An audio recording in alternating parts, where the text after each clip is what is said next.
Hello friend, welcome back to my YouTube channel nursing life. আজকের এই ভিডিওতে আমরা লো ব্লাড প্রেশার ট্রিটমেন্ট এবং লো ব্লাড প্রেশার কন্ডিশনে ইউজ হওয়া মেডিসিনের সম্পর্কে জানবো।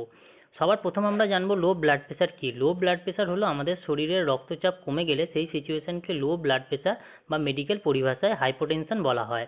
আমাদের মনে রাখতে হবে হাইপো অর্থাৎ কম, হাইপার অর্থাৎ বেশি। এখানে ডিক্রিজ বিপি হলো হাইপোটেনশন এবং ইনক্রিজ বিপি হলো হাইপারটেনশন। অর্থাৎ আমাদের ব্লাড প্রেশার যখন কমে যায় সেই সিচুয়েশনকে মেডিকেল পরিভাষায় হাইপোটেনশন এবং যখন বেড়ে যায় সেই সিচুয়েশনকে হাইপারটেনশন বলা হয়। আমরা যদি নর্মাল ব্লাড প্রেশারের কথা বলি, আমাদের নর্মাল ব্লাড প্রেশার হলো 120/80 mmHg। এখানে mmHg হলো মিলিমিটার মার্কিউরি। একজন অ্যাডাল্ট পার্সনের বিপি যখন 90/60 বা তার কম হয় তখন সেই সিচুয়েশনকে হাইপোটেনশন বা লো ব্লাড প্রেশার বলা হয়। এবার আমরা একটি লো ব্লাড প্রেশারের দেখে নেব। ফার্স্ট আমরা নর্মাল ব্লাড প্রেশার আমরা আগেই বলেছি 120/80। এখানে 120 হলো সিস্টোলিক ব্লাড প্রেশার এবং ডায়াস্টোলিক ব্লাড প্রেশার হলো 80। সিস্টোলিক এবং ডায়াস্টোলিক কি বা ব্লাড প্রেশারকে নিয়ে আগেই একটি ডিটেলসে ভিডিও দেওয়া আছে আমার চ্যানেলে, লিঙ্ক ডেসক্রিপশানে পেয়ে যাবেন, অবশ্যই দেখে নেবেন। নর্মাল ব্লাড প্রেশারের পর এবার লো ব্লাড প্রেশার কন্ডিশন আমরা কখন বলবো? যখন সিস্টোলিক ব্লাড প্রেশার 90 এবং ডায়াস্টোলিক ব্লাড প্রেশার 60, তখন সেই সিচুয়েশনকে আমরা লো ব্লাড প্রেশার বলবো। এবার ডেঞ্জার বিপি, ডেঞ্জার পরিস্থিতি কখন? সিচুয়েশানে আমাদের ব্লাড প্রেশার সিস্টোলিক থাকবে 50 এবং ডায়াস্টোলিক 30 বা তার কম, সেই সিচুয়েশনকে আমরা ডেঞ্জার সিচুয়েশন বলে থাকি। এই ডেঞ্জার সিচুয়েশানে পেশেন্ট শকে চলে যায় এবং পেশেন্টের মৃত্যুও হতে পারে। আমরা দেখব টাইপস অফ হাইপোটেনশন। হাইপোটেনশন বা লো ব্লাড প্রেশার তিন ধরনের হয়। ফার্স্ট হলো symptomatic hypotension, second essential hypotension এবং থার্ড হলো orthostatic hypotension. Symptomatic hypotension, essential hypotension এবং অর্থোস্টেটিক হাইপোটেনশন। তাহলে চলুন এদের সম্পর্কে সংক্ষিপ্ত একটি ধারণা নিয়ে নেওয়া যাক।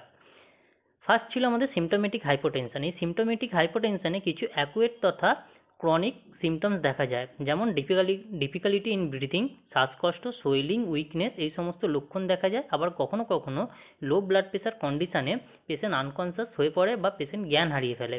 এই সমস্ত সিমটমসগুলি আমাদের সিম্পটোমেটিক হাইপোটেনশনে দেখা যায়। সেকেন্ড ছিল আমাদের এসেন্সিয়াল হাইপোটেনশন। এই ধরনের হাইপোটেনশন কোনো কারণ ছাড়াই দেখা দেয়, এতে কোনো রকম সিমটমস দেখা যায় না।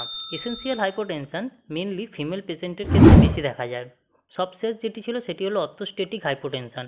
এটি কম সময়ের জন্য দেখা যায়। এতে যে সিমটমসটি কমন দেখা যায় সেগুলি হলো ভার্টিগো অর্থাৎ মাথা ঘোরা, একটু বেশি হার্ডওয়ার্ক করলেই চোখের সামনে ঝাপসা হয়ে যাওয়া বা অনেকক্ষণ বসে থাকলে বিপি কমে যাওয়া। এই সমস্ত সিমটমসগুলি অর্থোস্টেটিক হাইপোটেনশনে দেখা যায়। হাইপোটেনশনের মেডিসিনের ব্যাপারে জানার আগে হাইপোটেনশনের কজেসগুলি জেনে নেওয়া যাক। কজেস অফ হাইপোটেনশন, হাইপোটেনশনের কারণগুলি কি কি? হাইপোটেনশনের কারণগুলি হলো ফিজিক্যাল উইকনেস, শারীরিক দুর্বলতা মানুষের বিপি কমিয়ে দেয়। এছাড়াও ডিহাইড্রেশন আমরা সকলেই জানি, শরীরে জলের পরিমাণ কমে গেলে সেই সিচুয়েশনকে ডিহাইড্রেশন বলা হয়। এই ডিহাইড্রেশনও পেশেন্টের বিপি কমিয়ে দেয়, তাই নিয়মিত টাইমে বেশি বেশি করে জল খাওয়া দরকার। এছাড়াও physical and mental workload, physical এবং মেন্টাল ওয়ার্কলোড আমাদের ব্লাড প্রেশারকে কমিয়ে দেয়। ছাড়াও ব্লাড লস, অতিরিক্ত ব্লাড লস মানুষের ব্লাড প্রেশারকে কমিয়ে দেয়। ডায়রিয়া কন্ডিশনে প্রচুর পরিমাণে ফ্লুইড লস হয়। এই ফ্লুইড লস হওয়ার ফলে আমাদের শরীরে ফ্লুইড লস হয় এবং আমাদের ব্লাড প্রেশারকে কমিয়ে দেয়। এরপর সিমটমস, হাইপোটেনশন বা লো ব্লাড প্রেশারের সিমটমসগুলি হলো নোজা, ভমিটিং, ভার্টিগো, মাথা ঘোরা, চোখের সামনে ঝাপসা হয়ে যাওয়া, বমি ভাব। এছাড়াও হেডেক অর্থাৎ মাথা ব্যথা, উইকনেস, ডাল ফেস অ্যান্ড লেজিনেস, এই সমস্ত কমন সিমটমসগুলি হাইপোটেনশন কন্ডিশনে দেখা যায়।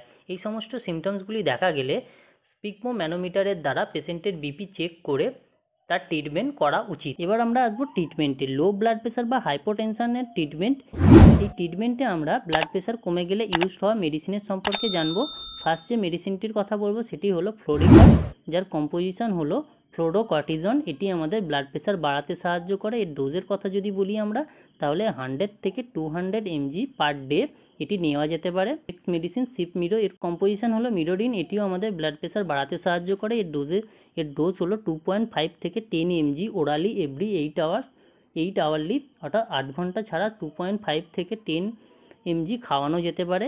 এগুলি ছাড়াও যে সমস্ত ট্রিটমেন্ট আমরা বাড়িতে দিতে পারি সেগুলি হলো কমপ্লিট বেড রেস্ট, পেশেন্টকে কমপ্লিটলি বেড রেস্টে রাখতে হবে। এছাড়াও পেশেন্টকে ওআরএস এবং নর্মাল যে জল আমরা খেয়ে থাকি সেগুলি বেশি বেশি পরিমাণে খাওয়াতে হবে, যাতে পেশেন্টের ডিহাইড্রেশন না হয়। এছাড়া যদি আমরা হসপিটাল বা স্বাস্থ্যকেন্দ্রের ট্রিটমেন্টের কথা বলে থাকি, তাহলে সেখানে আইভি ফ্লুইড এনএস বা নর্মাল স্যালাইন চালাতে হবে। এছাড়াও ব্লাড প্রেশার যদি অনেক কম হয় তাহলে ইনজেকশন নরাড, ইনজেকশন ডোপামিন এই সমস্ত এমার্জেন্সি ড্রাগসও চালাতে হতে পারে। এছাড়াও সিমটোমেটিক ট্রিটমেন্টও দিতে হতে পারে, যেমন এই লো ব্লাড প্রেশারে যে সমস্ত সিমটমসগুলি দেখা যায়, নোজা এবং ভমিটিং হলে ট্যাবলেট র্যানট্যাক ডি দিতে হবে। এছাড়া দিতে হবে হেডেকের ক্ষেত্রে আমরা ট্যাবলেট ডায়নাপারও দিয়ে থাকি। তবে কোনো মেডিসিন বা ইনজেকশন দেওয়ার আগে ডক্টর অ্যাডভাইস অবশ্যই নেবেন। ডক্টর অ্যাডভাইস ছাড়া কোনো মেডিসিন বা ইনজেকশন কখনোই ইউজ করবেন না।